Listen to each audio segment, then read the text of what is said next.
هل كنت تعلم أن أحد أكبر خزانات المياه العذبة الجوفية في العالم يقع في بلد عربي وفي أكثر الأماكن حرارة وجفافا على وجه الأرض؟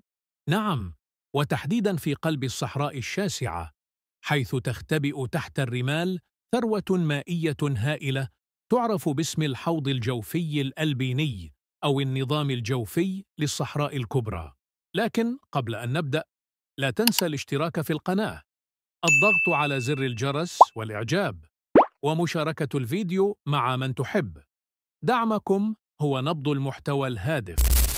الخزان الجوفي، المعروف باسم الحوض الجوفي الألبيني أو النظام الجوفي للصحراء الكبرى، يعد من أكبر مصادر المياه الأحفورية في العالم، ويمتد على مساحة تقارب 1,000,000 كيلومتر مربع، تشترك فيه الجزائر مع تونس وليبيا، ولكن الجزائر تحتضن النسبة الأكبر منه، بما يفوق 70% من إجمالي المساحة.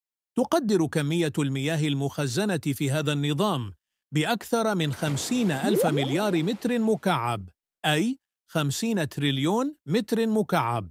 ولكي تتخيل حجم هذه الكمية الهائلة، إليك بعض المقارنات التقريبية. أولاً، بحيرة بايكال، أكبر خزان طبيعي للمياه العذبة السائلة في العالم، والتي تحتوي على حوالي 23 ألف كيلومتر مكعب، أي أن الحوض الجوفي الجزائري يحتوي على أكثر من 2000 مرة حجم مياه البحيرة. ثانياً، حمام السباحة الأولمبي يحتوي على حوالي 2500 متر مكعب من الماء، أي أن 50 تريليون متر مكعب تكفي لملء 20 مليار حمام سباحة أولمبي.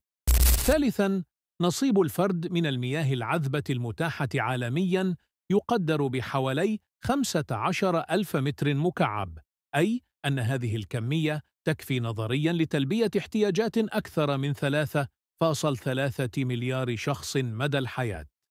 هذه المياه العذبة تكونت خلال فترات مناخية رطبة منذ آلاف السنين، حين كانت الصحراء الجزائرية خضراء ومليئة بالحياة.